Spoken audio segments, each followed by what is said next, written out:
Hello student, welcome back to our channel AJ learn.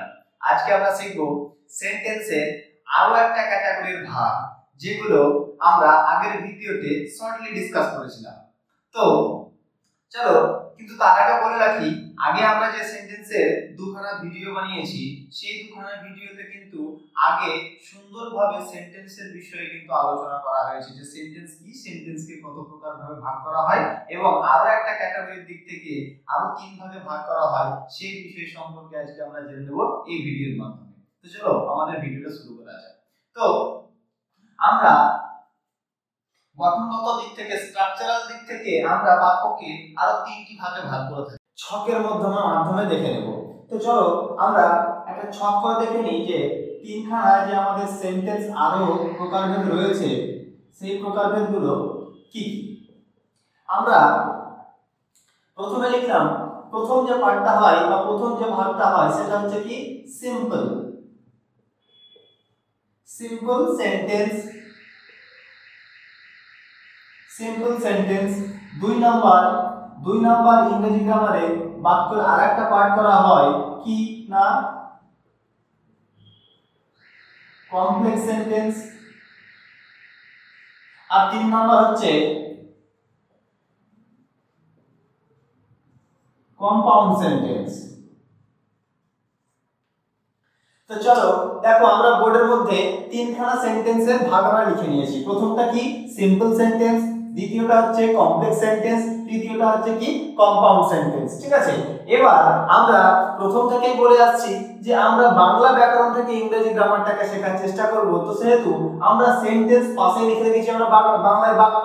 এবার এই বাংলা গ্রামারে বা বাংলা ব্যাকরণে এই সিম্পল সেন্টেন্স বা কমপ্লেক্স সেন্টেন্স বা কম্পাউন্ড সেন্টেন্স এগুলোকে কি বলে যদি আমরা বলি, তাহলে কিন্তু খুব সুন্দরভাবে তোমরা সহজেই বুঝে যেতে পারবে।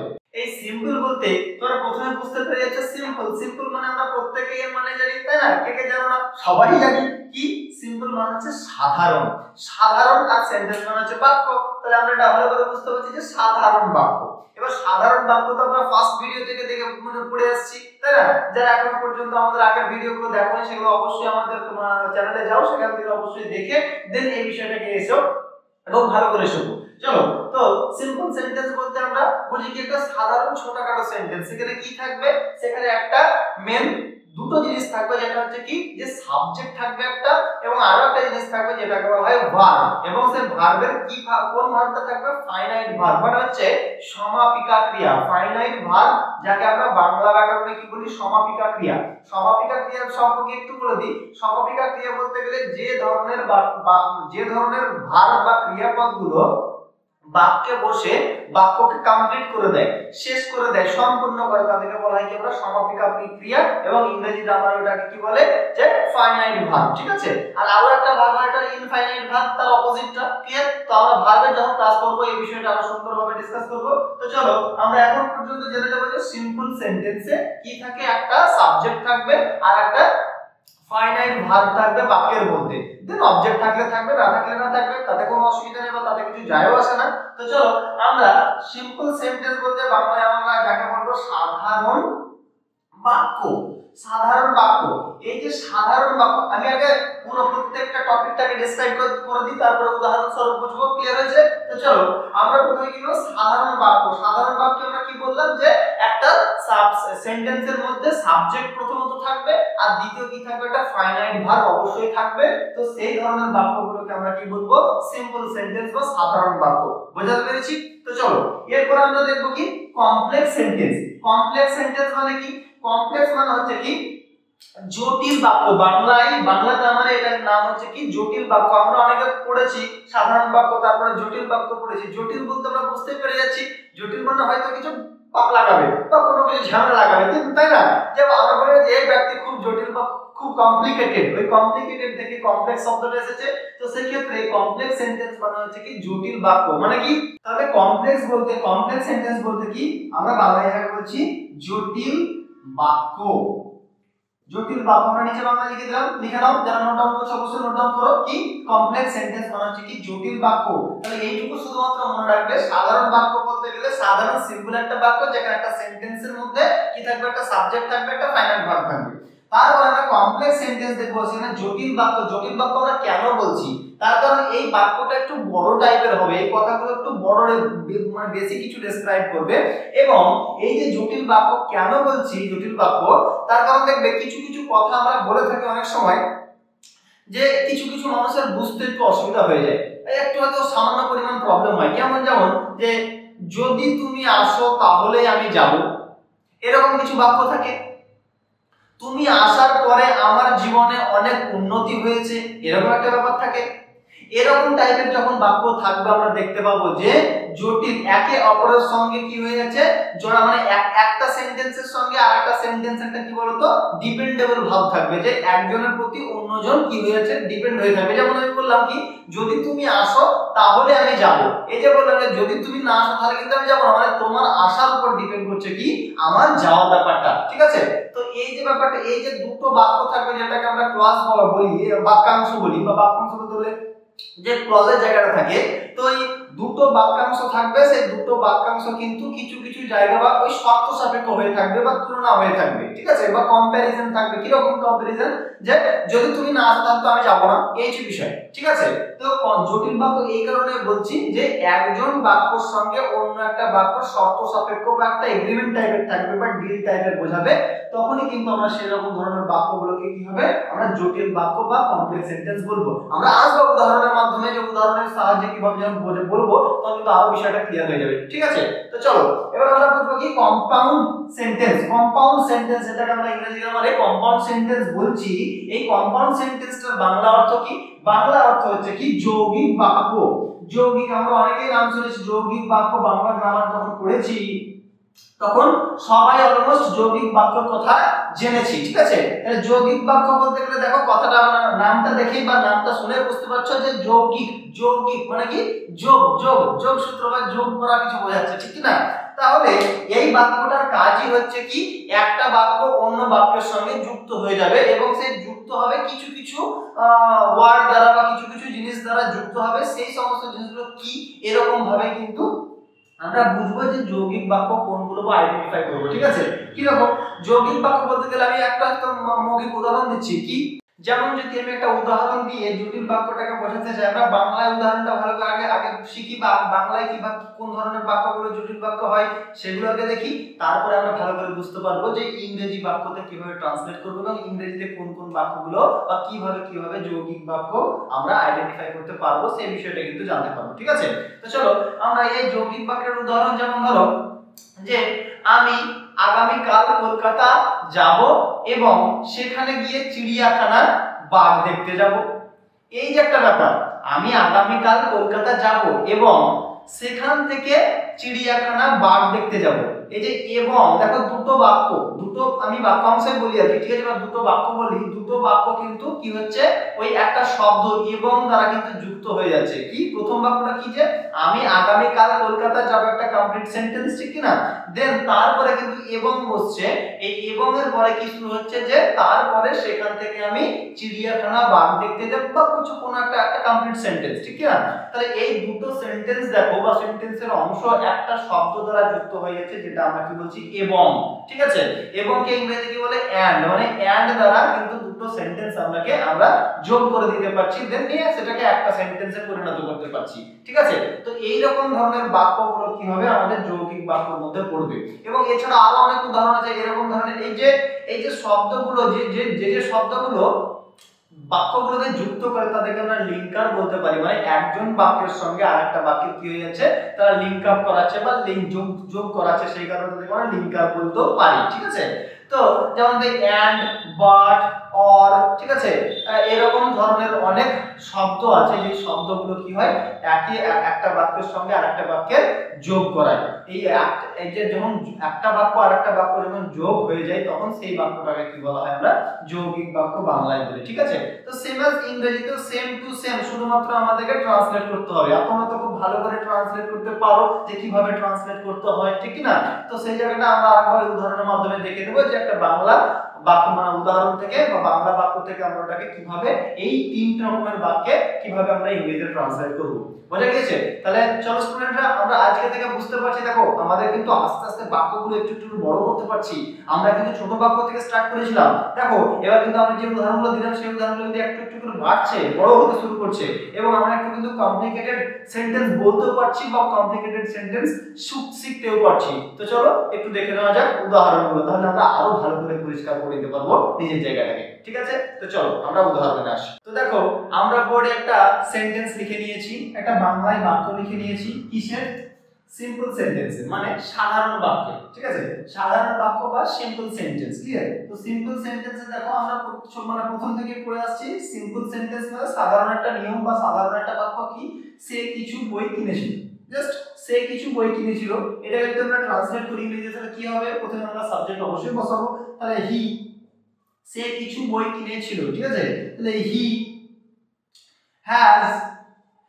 হ্যাজ কিনেছিল কি? বাই বট। তো হি হ্যাড বট সাম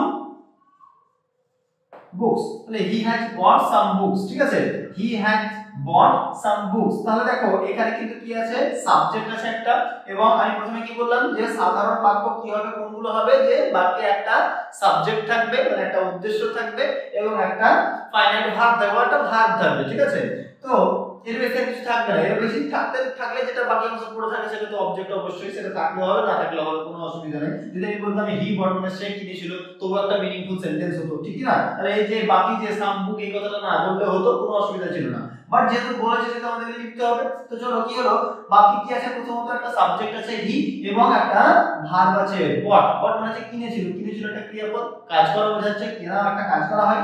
তো দেখা গেল তাহলে আমরা বুঝতে পারলাম যে সিম্পল সেন্টেন্সটা কি। সিম্পল সেন্টেন্সটা হচ্ছে কি, যে বাক্যের মধ্যে একটা সাবজেক্ট থাকবে এবং একটা ভার্ব থাকবে। ঠিক আছে, দিয়ে একটা সিম্পল সাধারণ বাক্য তৈরি হবে, যেমন এরকম টাইপের হবে। ঠিক আছে, যদি তোমরা বুঝতে না পারো তাহলে বারবার এই সমস্ত এরকম ধরনের লাইনগুলোকে প্র্যাকটিস করার চেষ্টা করো, তাহলে ব্যাপারটা আরো তোমাদের কাছে ক্লিয়ার হয়ে যাবে।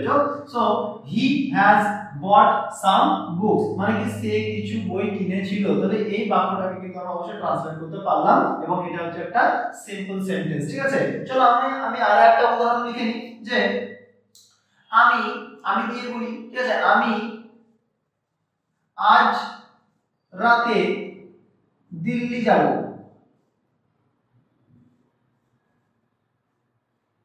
দিল্লি যাব। ঠিক আছে, আমি আজ রাতে দিল্লি যাব। তাহলে এটাকে যদি আমরা ট্রান্সলেট করতে পারি, এখানেও কিন্তু একটা সাবজেক্ট আছে আর একটা ক্রিয়াপদ আছে বা ভার্ব আছে। ঠিক আছে, কোনটা? যাওয়া আছে ক্রিয়াপদ, যাওয়াটা আছে ভার্ব। ক্লিয়ার? তাহলে চলো আমরা এটা ট্রান্সলেট করতে কি হবে? তাহলে দেখো আই কোথায় যাব? তাহলে I will go Delhi tonight. তাহলে কি হলো? I will go Delhi tonight. I will go Delhi tonight. দেখো এখানে একটা সাবজেক্ট আছে এবং এখানে একটা কি আছে? ভার্ব আছে। তাহলে বোঝা যাচ্ছে যে সিম্পল সেন্টেন্সে একটা সাবজেক্ট থাকে, একটা ভার্ব থাকলে কিন্তু যে সেন্টেন্সটা তৈরি হয় বা যেমন যদি এরকম কোনো সেন্টেন্স থাকে যে যেখানে শুধুমাত্র একটা ভার্ব আর একটাই সাবজেক্ট দিয়ে সেন্টেন্স তৈরি হয়েছে, তাহলে কিন্তু চোখ বন্ধ করে এটা আমরা কিন্তু সিম্পল সেন্টেন্সের মধ্যে ফেলবো থাকে বা ওটা বোঝানো বলে একটা সিম্পল সেন্টেন্স। ঠিক আছে, তাহলে দেখো আস্তে আস্তে কিন্তু আমরা এই সমস্ত বিষয়গুলো বুঝতে পারছি। ক্লিয়ার হয়েছে? তাহলে এইটা হচ্ছে কি সিম্পল সেন্টেন্স। সিম্পল সেন্টেন্সের বিষয় যদি কেউ বুঝতে না পারো তাহলে অবশ্যই কমেন্ট সেকশনে গিয়ে কমেন্ট করবে, তাহলে আমরা আরেকবার হয়তো নেক্সট ভিডিওতে কোনো জায়গায় আমরা এই ব্যাপারটাকে নিয়ে আলোচনা করব। ঠিক আছে, তো কমপ্লেক্স সেন্টেন্সের মানে জটিল বাক্যের কি আমি লিখছি এখানে, দেখো যে যখন তখন দিয়ে, দেখো যখন রাহুল ঘুমাচ্ছিল,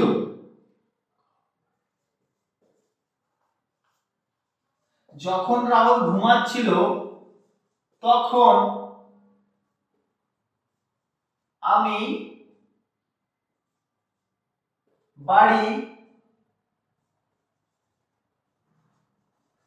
ফিরলাম বা ফিরেছিলাম। ঠিক আছে, যখন রাহুল ঘুমাচ্ছিল তখন আমি বাড়ি ফিরছিলাম। দেখো এখানে দুটো শব্দ আছে, যখন তখন। যেমন আগের বাক্যটা কি ছিল? যেমন যদি তাহলে, ঠিক তেমনি দেখো যখন তখন, ঠিক আছে। এই যে যখন তখন শব্দটা, যখনই আমরা এটা দেখলাম যে যখন তখন, যদি তাহলে, ঠিক আছে, যদি তবে, হ্যাঁ, এরকম ধরনের শব্দগুলো যখন কোনো বাক্য থাকবে তখন কিন্তু আমি আগেই বলেছি যে অবশ্যই সেটা কি কমপ্লেক্স সেন্টেন্সেরই একটা উদাহরণ বা জটিল বাক্য, ঠিক আছে।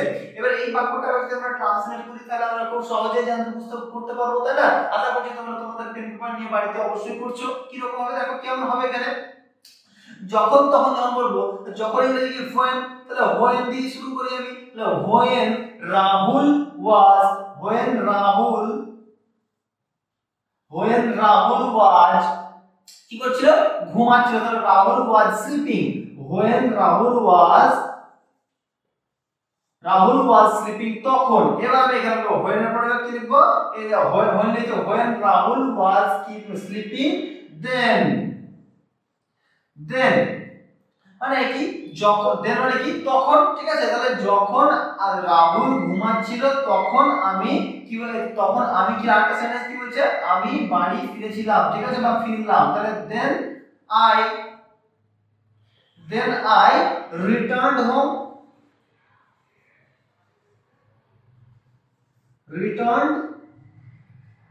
বা রিটার্ন হোম। তাহলে এটা when রাহুল, যখন রাহুল was sleeping মানে ঘুমাচ্ছিল, যখন রাহুল ঘুমাচ্ছিল, then I returned home তখন আমি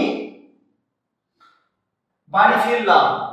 তাহলে বুঝতে পারছো, তাহলে যখন রাহুল ঘুমাচ্ছিল তখন আমি বাড়ি ফিরলাম, তাহলে অবশ্যই সেন্টেন্সটা আমরা কমপ্লিট করতে বললাম। তাহলে দেখো এরকম যে when then, যখন তখন, এর বাংলায় যখন তখন, ইংরেজিতে when then, ঠিক আছে। সো দ্যাট এরকম ধরনের যে কিছু আমরা বাক্যে শব্দ পাবো যখন, তখন কিন্তু আমরা বুঝে যাবো এটা একটা কমপ্লেক্স সেন্টেন্স, ঠিক আছে। তাহলে আমরা এগুলো এরকম ধরনের জটিল বাক্যগুলোকে তৈরি করতে পারবো ইংরেজিতে। ক্লিয়ার? যদি আরো ব্যাপারটা বুঝতে সুবিধা হবে, তোমরা যখন বাড়িতে বিভিন্ন মানে কোশ্চেন ব্যাংক থেকে বা বিভিন্ন ডিপিপি থেকে এই ধরনের কোশ্চেনগুলো প্র্যাকটিস করবে বা ট্রান্সফার করার চেষ্টা করবে, তখন কিন্তু নিজের মধ্যে কোনো না কোনো বাক্য তৈরি করো, যেটা হয়তো আমরা সচরাচর বা হয়তো তোমরাই বলে থাকো কথায় কথায়, সেই ধরনের কথাগুলোকে নিজের মতো করে খাতায় নোট ডাউন করো এবং সেগুলোকে ট্রান্সলেট করার চেষ্টা করো, যে দেখো কিভাবে করতে পারছো কি পারছো না, দেখো ঠিকঠাক ফর্মুলাকে মানে বসাতে পারছো কি পারছো না, আবার দেখো যে ঠিকঠাক বসানোর পরে বা করার পরে সেটা ঠিকঠাক মিনিংফুল হচ্ছে কি হচ্ছে না, কোথায় গন্ডগোল হচ্ছে বা কোথায় ভুল করছো, সেটাকে ভালো করে প্র্যাকটিস করো। দেখো কখনোই কোনো পড়াশোনা বলো বা কোনো কাজ কখনো প্র্যাকটিস ছাড়া হয় না, যতদিন না পর্যন্ত তুমি ফিল্ডে নেমে সশরীরে খেটে যতদিন না শেখার চেষ্টা করবে, কেউ তোমাকে ভুলে খাইয়ে দিতে পারবে না। হয়তো আমি যতটা পারছি তোমাদেরকে একটু করে ইনফর্ম করার চেষ্টা করছি বা একটু নলেজ দেওয়ার চেষ্টা করছি, যেখান থেকে তোমরা আস্তে আস্তে এটাকে একটু করে প্র্যাকটিস করলে নিজের জায়গাটাকে নিজেরা অ্যাপ্রোপ্রিয়েট করে তুলতে পারবে, আর তোমরাই একজন ভালো ইংরেজি একদিন ভালো বলতে পারবে, ভালো লিখতে পারবে এবং অন্যকে হয়তো শেখাতেও পারবে। তাহলে তোমরা সিম্পল বুঝতে পারলে এবং সিম্পলের সঙ্গে কমপ্লেক্সটাও বুঝতে পারলে। এবার আমরা আসবো কম্পাউন্ডে, যার বাংলা অর্থ হচ্ছে কি না যৌগিক বাক্য। আমরা প্রথমে বলেছিলাম যে যৌগিক বাক্য বলতে কি, দুটো বাক্যকে কিছু শব্দ দ্বারা যুক্ত করবে, ঠিক আছে। তাহলে আমরা একটা বাক্য বা একটা বাংলা উদাহরণ আমরা এখানে লিখি। কি লিখবো উদাহরণ? চলো আমরা একটা উদাহরণ নিই, সিম্পল উদাহরণ একটা নিয়ে নিই। আমি চাই ইংরেজি পড়তে কিন্তু মা বলে বাংলা পড় বা পড়তে, ঠিক আছে। আমি এই একটা বাক্য নিলাম, আমি চাই ইংরেজি পড়তে কিন্তু মা বলে বাংলা পড়। কতজন ছাত্রছাত্রী বা কার মা বাবা বা এরকম ধরনের কিছু বলে যে আমরা হয়তো যেটা করতে চাই, আমাদের মনে ইচ্ছা হয় যে আমরা সেখানে বেড়াতে যাবো বা একটা ঘুরতে যাবো, কিন্তু আমাদের গার্জেনরা আমাদেরকে পারমিশন দেয় না। নিশ্চয়ই তারা কোনো ভালো কিছু ভেবে অবশ্যই পারমিশন দেয় না, আমরা সেটা কিন্তু তখন হয়তো সেই মুহূর্তে বুঝতে পারি না, কিন্তু আমাদেরকে কোনো কিছুতে না বলার কারণে পিছনে হয়তো কিছু না কিছু ভালো জিনিস আমাদের লুকিয়ে থাকে। তো সেটা নিয়ে মাথা ঘামাবো না। চলো আমরা এখানে আবার কোশ্চেনে ফিরে আসি, কি যে আমি চাই ইংরেজি পড়তে কিন্তু মা বলে বাংলা পড়, ঠিক আছে। আমরা এরকম ধরনের বাক্য তো কত বাংলায় বলে থাকি, তাই না। দেখো মজা মনে হচ্ছে যেন মজা লাগছে। কেন? যে আমরা তো ইংরেজিতে প্রথমে বলতে কিছু ভয় পেতাম বা হয়তো কিছু লিখতেই পারবো না এরকম ভাবতাম, তাহলে কিন্তু আমরা আস্তে আস্তে কত সুন্দর সুন্দর আমরা যে কথাগুলো বাংলায় বলে থাকি সেই কথাগুলোই কিন্তু আমরা ইংরেজিতে আস্তে আস্তে ট্রান্সলেট করতে পারবো বা বাংলা থেকে ইংরেজি কথায় লিখতে পারবো।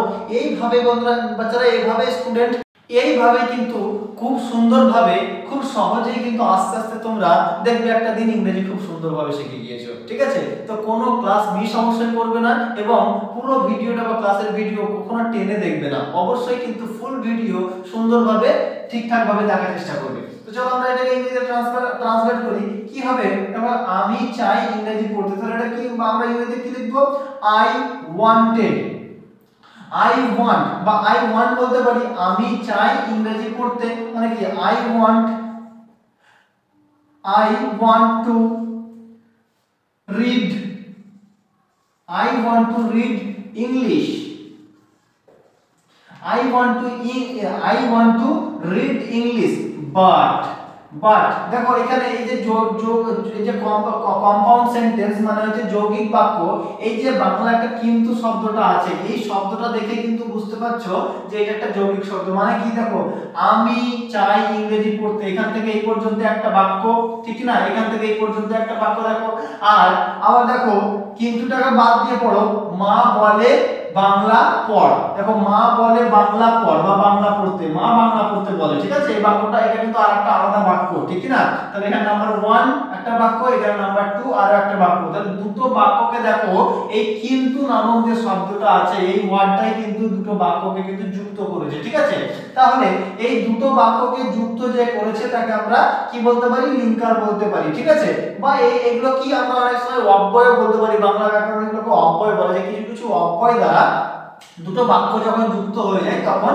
সেই বাক্যটাকে কি বলে, আমরা ওই যৌগিক বাক্য বলে। ঠিক আছে, তো এই যে লিঙ্কারটা বা এই যে শব্দটা দুটো বাক্যকে যুক্ত করেছে সেই কারণে কিন্তু এটাকে আমরা কি বলছি, যে যৌগিক বাক্য বা কম্পাউন্ড সেন্টেন্স। ঠিক আছে, তাহলে আমরা কিন্তু এটা ইংরেজিতে ট্রান্সলেট করব, তখন কি, যে I want to read English, but এই যে but শব্দটা ইংরেজি গ্রামারে এই বাটটা হচ্ছে লিঙ্কার বা বাট দ্বারা কিন্তু দুটো বাক্য যুক্ত হয়ে যাবে। ঠিক আছে, তাহলে বাট কিন্তু কি, মা কি বলে, এইটাকে যেন আমরা ট্রান্সলেট করতে কি এটাকে ট্রান্সলেট করে দেব, যেমন আমরা আগে করে এসেছি কি রকম, বাট মাই মাদার, দেখো মা বলতে গেলে তো আমারই মা, তাই না, এই হচ্ছে বিষয়। তো my mother, but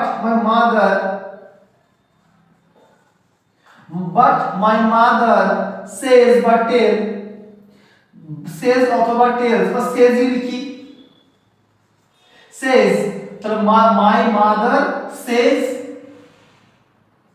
to read Bengali, কি হলো, I want to read English, মানে আমি চাই ইংরেজি পড়তে, বাট কিন্তু my mother says to read Bengali, আমার মা বলে কি, বাংলা পড়তে। ঠিক আছে, আমার মা বলেন বাংলা পড়তে, I want to read English, আমি চাই ইংরেজি পড়তে বা আমি ইংরেজি পড়তে চাই, বাট কিন্তু মা বলে বাংলা পড় বা বাংলা পড়তে, তাহলে my mother says to read Bengali, আমার মা বলে বা মা বলে বাংলা পড়তে। ঠিক আছে, তাহলে এই যে একটা বাক্যটা আমরা চেঞ্জ করে ফেললাম এই বাটের মাধ্যমে বা বাটের মাধ্যমে বাংলা বাক্যটাকে আমরা যুক্ত করে ফেললাম দুটো বাক্যকে, তাহলে এই বাক্যটাকে কিন্তু আমরা কি বলছি, যে কম্পাউন্ড সেন্টেন্স বা যৌগিক বাক্য। তো দেখো এই যে যৌগিক বাক্য, এই যে এখানে আমরা একটা জিনিস দেখলাম, মাই মাদার সেজ, এই যে একটা ভার্বের সঙ্গে এস যোগ করলাম। ঠিক আছে, এই এস যোগ করলাম, কেন যোগ করলাম, তার মানে এটা হচ্ছে কি third person singular number, third person singular. আশা করছি তোমরা এই সেন্টেন্সের ব্যাপারটা বুঝতে পেরেছো। আমি কিন্তু এই টপিক এই কোয়াডটা বললাম কারণ হয়তো নেক্সট ভিডিও আমরা এই টপিকটাতে বা এই চ্যাপ্টারের উপরে নিয়ে আসবো। ঠিক আছে, তো সেই বিষয়ে আমরা একটা ইন্ট্রোডাকশন অবশ্যই করে দেবো, কিন্তু তার আগে আমি জিজ্ঞেস করে ফেলি যে সেন্টেন্সের যে তিনখানা পার্ট বা তিনখানা অংশ আমরা বললাম, এই তিনখানা অংশ অবশ্যই তোমাদের ক্লিয়ার হয়ে গেছে। আমি আরেকবার রিভাইজ করে দিচ্ছি। ফার্স্ট ছিল আমাদের সিম্পল সেন্টেন্স বা সাধারণ বাক্য, যে বাক্যতে আমাদের সাধারণ সিম্পল একটা বাক্য থাকবে, সেই বাক্যে একটা করে সাবজেক্ট থাকবে এবং একটা করে ভার্ব থাকবে, তাহলে এবং বাক্যটা কমপ্লিট হয়ে যাবে। তো এটা হলো সিম্পল বাক্য। আর তারপরে ছিল কি কমপ্লেক্স বাক্য। কমপ্লেক্স বাক্যটা কি, যে জটিল বাক্য। কি হবে, যদি, তাহলে, যদি, আবার, যখন, তখন, এরকম ধরনের জটিল জটিল শব্দ দ্বারা যখন দু তিনটে বাক্য একসঙ্গে কাজ করবে বা একসঙ্গে যুক্ত হয়ে যাবে, তখন সেগুলোকে কি বলা হচ্ছে, জটিল বাক্য বা কি কমপ্লেক্স সেন্টেন্স। ঠিক আছে।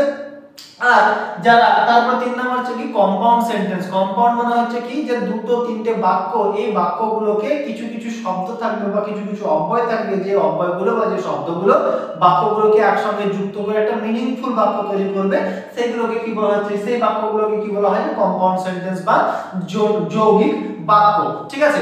দেখো আমরা কিন্তু ফার্স্ট সিম্পল সেন্টেন্সে বলেছিলাম কি একটা সাবজেক্ট আর একটা ভার্ব। ঠিক আছে। কিন্তু দেখো পরের কমপ্লেক্স বা কম্পাউন্ড সেন্টেন্সে কিন্তু অনেকগুলো করে সাবজেক্ট থাকছে এবং অনেকগুলো করে ভার্বও থাকছে। ঠিক আছে। তাহলে এই যে খুব সিম্পল নিয়ম, যে তিনটে সেন্টেন্সকে কিন্তু আলাদা আলাদা পৃথক করার কিন্তু খুব সহজ উপায়, কিন্তু খুব সহজেই তোমরা খুঁজে পেয়ে যাবে। ঠিক আছে। তো চলো আমরা এখানে বলতে চাইছিলাম my mother says. My mother says এখানে ইয়েস, এই যে একটা ভার্ব, ভার্বের পরে ইয়েস লাগিয়েছি, তার কারণটা হচ্ছে কি, এটা হচ্ছে থার্ড পারসন সিঙ্গুলার নাম্বার। আমরা অবশ্যই পারসন শিখেছি আগের ক্লাসে, এবং আমরা আগামী ভিডিওতে আমরা কি নিয়ে আসবো, আগামী ক্লাস থাকবে আমাদের নাম্বারের উপরে। নাম্বার মানে কি, যে এখানে বলে যে third person singular number. Third পারসনটা তো আমরা বুঝতে পারলাম, কারণ আমরা আগে থার্ড পারসনের পারসনের ভিডিওতে আমরা পারসন শিখেছি। থার্ড পারসন আমরা বুঝতে পারলাম, কিন্তু এই যে সেজ মানে সিঙ্গুলার নাম্বার যে কথাটা বলছি, সিঙ্গুলার নাম্বারটা বুঝতে পারলাম না। তো আমরা জানবো আগামী আমাদের নাম্বারের ভিডিওতে, নাম্বার যে চ্যাপ্টার আছে সেই নাম্বারের ভিডিওতে অবশ্যই আমরা জানবো যে হোয়াট ইজ নাম্বার বা সিঙ্গুলার নাম্বারটা কি, বা আরো কয় প্রকারের নাম্বার হয়, সেই সমস্ত বিষয়গুলো সম্পর্কে। ঠিক আছে। তো চলো অবশ্যই ততক্ষণ পর্যন্ত আমাদের চ্যানেলটাকে সাবস্ক্রাইব করে দিয়ে যাও, যাতে এই নেক্সট ভিডিওগুলো অবশ্যই তোমরা খুব তাড়াতাড়ি আমাদের কাছ থেকে সহজে পেয়ে যেতে পারো।